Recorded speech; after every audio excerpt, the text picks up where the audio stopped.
안녕하세요. 크립토노마드입니다.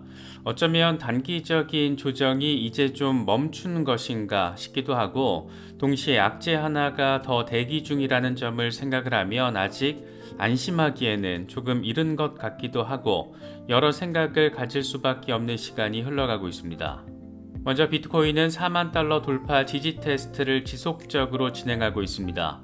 기술적으로 추가 조정 가능성을 이야기하는 전문 분석가들 여전한 상황이긴 한데, 비트코인 현물 ETF에 대한 관심, 이와 관련해서 지속적으로 악재 요인으로 지목되었던 GBTC 매도세, 완화세, 이런 것들이 더해지면서 가격을 조금 더 긍정적으로 받쳐주고 있는 모습입니다. 그동안 주요 악재거리로 지목되어 왔던 GBTC 순유출액이 감소 추세를 보이고 있는 것은 그나마 다행인 부분입니다. 물론 유출액 자체만 놓고 보면 여전히 큰 규모라서 안심빵이다 이렇게 표현하기는 조금 어려운데, 그래도 블랙록과 피델리티 등 다른 ETF 발행 기관들이 적극적으로 매집을 하고 있다는 것은 충분히 의미 부여가 가능한 지점입니다. 기술적으로도 의미 있는 시그널들이 포착되고 있는데 하나씩 짚어보도록 하겠습니다. 어쩌면 비트코인 반감기 전에 벌어질 수 있는 마지막 주요 악재로는 마운트 곡스 상환 이슈 빼놓을 수 없을 것 같은데, 풀리는 물량 자체가 워낙 크다 보니까 자칫 시장에 큰 충격 요인으로 작용할 수 있지 않을까 우려가 되는 부분이긴 합니다. 물론 10년을 기다렸던 채권자들이 서둘러서 매도하지는 않을 것이다, 이런 전망도 제시되고 있긴 한데, 매도 물량이 터지더라도 이걸 받아먹으려는 매수세 역시 강력한 시기인 만큼 막연하게 겁먹고 또 쫄 필요까진 없지 않나, 그런 생각이 들기도 합니다. 미국 SEC가 이더리움 현물 ETF 승인 결정을 연기한 것을 두고 이런저런 이야기들이 나오고 있습니다. SEC 위원장은 추가 현물 ETF 승인과 관련해서 선을 긋는 모습을 보이기도 했고, 적어도 올해 안에 승인 가능성이 충분하다, 이런 분석 역시 만만치 않은 상황입니다. 특히 눈에 띄는 것은 역시 이더리움과 강하게 엮여 있는 인물이자 올해 미국 대선에서 재선 가능성이 점쳐지고 있는 트럼프인데, 이 양반이 진짜 골 때리게 재미있는 것은 이더리움 기반의 민코인 트럼프를 무려 110만 달러 규모로 보유하고 있다는 겁니다. 중장기 투자자들에게 있어서 늘상 고민이 되는 것은 내 코인을 어떻게 안전하게 보관할 것인가 하는 부분입니다. 거래소에만 다 놔둘 수도 있고, 스테이킹을 할 수도 있고, 메타마스크에 보관을 할 수도 있고, 콜드월렛에 보관을 할 수도 있고, 그 방법은 다양합니다. 하지만 세상사의 100%라는 것은 또 없기 때문에 어디에 보관을 하더라도 나름의 의구심은 늘상 자리하기 마련입니다. 그래서 저는 리스크 분산 차원에서 일부 자산은 디센트 월렛에 보관을 하고 있는데, 콜드 월렛에 관심이 있으신 분들은 저희 채널과 파트너십을 맺고 있는 디센트 월렛을 특별 할인 가격에 구매하실 수 있습니다. 콜드 월렛에 보관을 하면 내가 직접 관리를 한다라는 장점이 있는 반면, 고액의 물량을 보관하실 경우에는 트래블 룰로 인해서 번거롭게 느껴질 수 있는 점도 있으니까 이런 부분도 잘 참고하시면 좋겠습니다. 특정 거래소나 코인 이체 등과 관련해서는 디센트 고객센터를 통해서 확인하실 수 있습니다. 그럼 이번 영상 시작하겠습니다. 어쩌면 이번 조정은 20% 수준에서 끝나는 게 아닐까. 비트코인은 이런 기대감을 안겨주는 흐름을 단기적으로 거듭해서 보여주고 있습니다. 물론 이런 희망을 주입시켜 놓고 언제 또 한 방 얻어맞게 될지는 알 수 없지만, 시장 주변에 긍정적인 상황들이 자리하고 있다 보니까 비트코인 역시 지속적으로 4만 달러 돌파 지지 테스트를 진행하고 있습니다. 공포 탐욕 지수는 하루 전보다 4포인트 상승한 52를 기록하면서 중립 단계가 이어지고 있습니다. 비트코인 도미넌스는 여전히 51%대 후반에 자리하고 있는 상황입니다. 현재 비트코인의 흐름과 관련해서 코인텔레그래프의 기고가 라케시 우페드히에는 비트코인이 37,980달러에서 반등하려고 시도하고 있는데, 황소들은 20일 지수이동 평균이 자리한 42,116달러에서 강한 저항에 직면할 수 있다. 이럴 경우에 다시 37,980달러 아래로 하락할 위험이 있는데, 여기도 깨질 경우에는 34,000달러까지도 하락할 수 있다. 반면 20일 지수이동 평균 위로 반등할 경우에는 44,700달러 위로도 올라설 수 있다. 이렇게 분석했습니다. 또 다른 분석가 TA 앨런의 경우에는 비트코인이 1시간 차트에서 역 헤드앤숄더 패턴을 형성하면서 이번에 상단 저항 돌파를 해냈다라는 점을 강조했습니다. 그러면서 넥라인을 다시 리테스트할 경우에는 하락 추세의 바닥을 성공적으로 확인할 수 있을 것이다. 그리고 동시에 4시간 MACD에서 강세 크로스오버가 발생했다. 이렇게 두 가지 상황을 근거로 단기적인 반등 가능성을 제시했습니다. 분석가 젤레의 경우에는 비트코인 주간 차트를 공유하면서 비트코인이 중기 박스권에서 반등하고 있다. 이번 주말까지 4만 달러 위에서 유지를 잘 해주면 다음 달에는 다시 4만 8천 달러를 바라볼 수 있을 것이다. 이렇게 긍정적인 부분에 방점을 찍었습니다. 분석가 맥스의 경우에는 비트코인이 여전히 강세 지지라인 위에서 거래가 되고 있고 2023년 3월의 가격이 지지라인으로 전환됐다라고 진단했습니다. 그러면서 이 밴드는 모든 강세장에서 견고한 지지선 역할을 하고 가격이 상승하면서 이 지지선 아래로 떨어지는 경우는 매우 드물었다. 이 지지라인은 계속 상승할 것이다. 이렇게 긍정적인 부분을 강조했습니다. 36,000달러에서 37,000달러가 지지라인으로만 잘 유지가 되면 이건 무조건 강세다. 이런 얘기 하고 있다라고 바라볼 수 있는 부분입니다. 분석가 머스타시의 경우에 재미있는 분석을 제시했는데 비트코인 월간 차트에서 마지막으로 매수 시그널이 나타난 것은 2016년이었다. 그런데 이번에 또다시 비슷한 일이 발생했다. 지금부터 조금 횡보 상황을 보이더라도 불편하지 않을 것이다. 2016년의 경우에 알트코인은 이 기간 동안 시총이 250% 이상 상승했다. 이렇게 설명을 하면서 비트코인이 급격한 조정 이후에 반등세를 살짝 보여주면서 횡보 양상을 확인할 때 이때가 매수 타이밍이었고 그때는 과거에 의미 있는 알트 시즌이 벌어졌기 때문에 이번에도 기대해 볼 만하다. 지금 이런 얘기를 월간 차트를 통해서 하고 있는 겁니다. 전반적으로 비트코인에 대한 긍정적인 기대감을 주입시켜주는 요인으로는 단연 비트코인 현물 ETF입니다. 비트코인 현물 ETF 8거래 1차 순유출액은 1억 600만 달러로 나타났는데 이에 따라서 누적 순유입액은 9억 8,200만 달러로 확인됐습니다. 8거래일 누적 순유입액은 블랙록이 18억 5천만 달러, 피델리티가 15억 9천만 달러, 비트와이즈 5억 1천만 달러 순으로 나타났습니다. 그레이스케일 GBTC의 순유출액이 감소세를 보이고 있다는 점은 비트코인 매도 압력 완화에 있어서 기대되는 부분입니다. 이와 관련해서 블룸버그의 에릭 발추나스는 9거래일차 GBTC의 순유출액은 4억 2,500만 달러로 ETF 거래 시작 이후 가장 적은 양의 유출을 기록했다라고 밝혔습니다.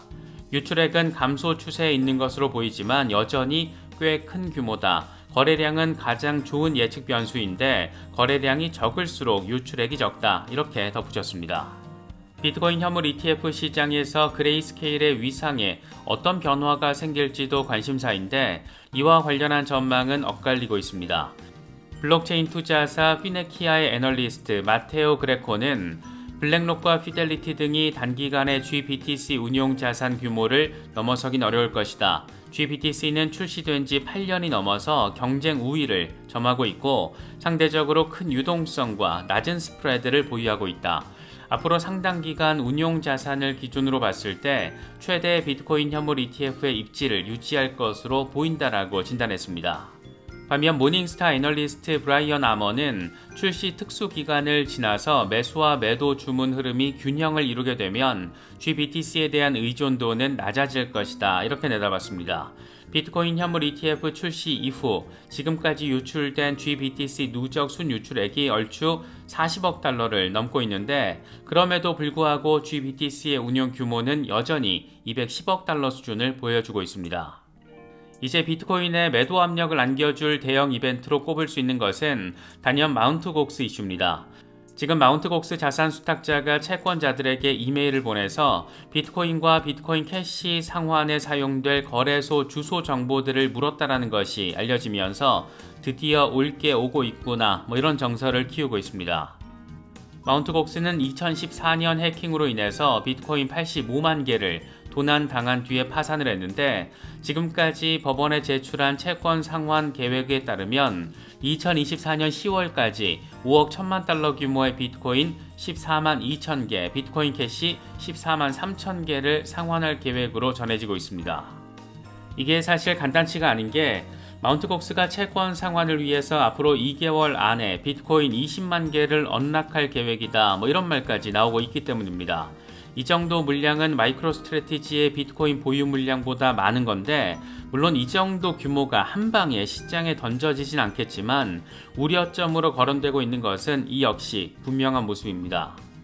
이와 관련해서 대표적인 비트코인 맥시 가운데 한 명인 샘슨 모우는 마운트 곡스 채권 상환으로 인해서 암호화폐 가격 하락은 제한적일 거라고 전망했습니다.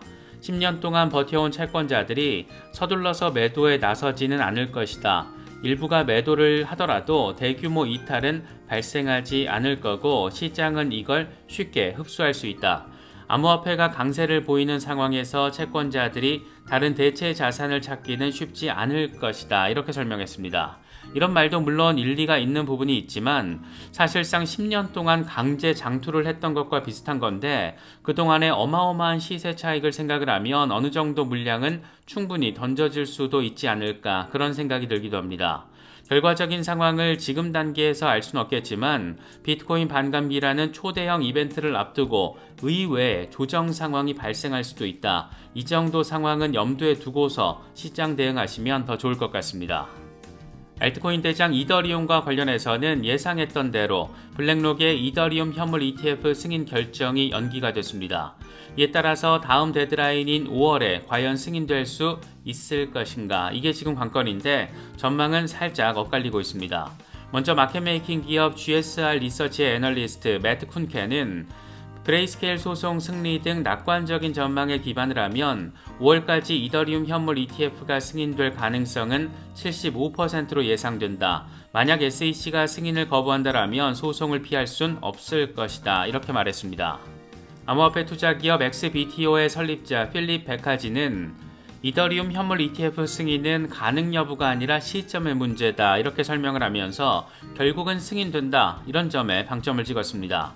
반면 스카이브리지 캐피털의 앤서니 스카라무치는 SEC는 비트코인 현물 ETF 승인으로 대부분의 암호화폐를 증권법 적용 대상으로 간주한다라는 점을 분명히 했다라며 다소 회의적으로 내다봤습니다. 블룸버그 애널리스트들은 현재 5월 승인 가능성을 75% 수준으로 전망하고 있고 JP모건의 경우에는 50% 이하라고 내다본 상태입니다. 이와 관련해서 SEC 현직 위원장과 어쩌면 차기 위원장이 될지도 모를 인물의 멘트가 상당히 대비가 되는데, 먼저 우리의 쭈꾸미 대가리 게리 갠슬러는 비트코인 현물 ETF 승인은 단일 암호화폐에만 국한된 것이고 그 이상으로 해석돼서는 안 된다. 비트코인 현물 ETF는 장외 시장에서 거래되는 게 아니라 규제받는 거래소에 상장돼 있다. 10개에서 11개가 동시에 상장돼 수수료 등에서 경쟁이 이루어진 측면도 있어서 투자자들에게는 나은 방향이다. 이렇게 설명을 하며 비트코인 ETF는 비트코인에 국한된 것이고 이를 통해서 이더리움 등 다른 암호화폐 현물 ETF 승인 가능성으로 바라보는 것은 확대 해석이다. 이런 얘기를 하고 있는 겁니다. 반면 갠슬러의 천적 수준으로 갠슬러를 바보 똥개 취급하고 있는 SEC 위원 헤스터 피어스는 SEC는 이더리움 현물 ETF 승인 연기와 같은 실수를 반복하지 않을 것이다. SEC는 비트코인 현물 ETF 승인 전에 그레이스케일 판결에서 시장 접근 방식이 잘못됐다는 법원의 의견을 들을 수 있었다. 이번 이더리움 현물 ETF 승인 때도 접근 방식이 자의적이고 변덕스럽다라는 말을 또 들을 필요는 없다. SEC가 ETF를 검토할 때는 많은 작업을 하겠지만 그레이스케일과의 소송을 통해서 교훈을 확실히 얻었을 것이다. 이렇게 크립토 맘다운 친화적인 입장을 재확인했습니다. 이건 K33 리서치의 수석 애널리스트 베트 룬데가 정리를 한 건데, 새로운 비트코인 현물 ETF들이 비트코인을 10만 개 보유하는데 7거래일이 걸렸다. 블랙록은 전 세계 3위 비트코인 투자 기관이 되기까지 7거래일이 걸렸고 오늘 이후로는 2위로 올라설 예정이다. 피델리티도 4위권에 진입을 했다. 이렇게 설명했습니다. 비트코인 투자 시장의 판때기가 아주 빠르게 바뀌고 있다는 걸 느낄 수 있는 부분입니다. 분석가 애쉬 크립토는 암호화폐 백만장자 마인드를 갖고 싶다라면 이걸 꼭 알아야 한다라며 장문의 글을 공유했습니다.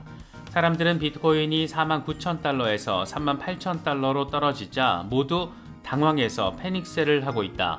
그런데 다른 한편에서는 블랙록 등이 40억 달러 규모의 비트코인을 매일매일 매집하고 있다.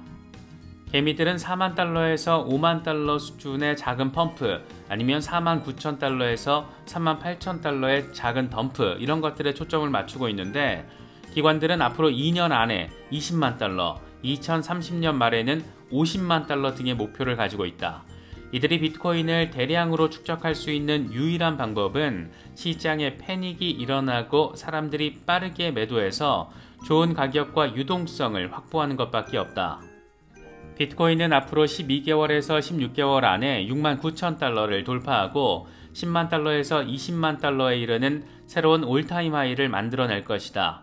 그렇기 때문에 그들은 수십억 달러 규모의 비트코인을 쌓아두고 있는 것이고, 그래서 이들에게 비트코인을 팔아서는 안 된다. 12개월에서 16개월 안에 암호화폐 시장에는 백만장자들이 배출될 것이고 10배 알트 시즌이 올 것이다. 잘 모아서 꽉 잡고 있어라. 우리는 힘든 약세장을 이미 통과했다. 이렇게 꽤나 멘탈 잡아주는 멘트를 날려줬습니다. 참고로 이 양반은 비트코인을 800개 넘게 들고 있는 그런 인물입니다.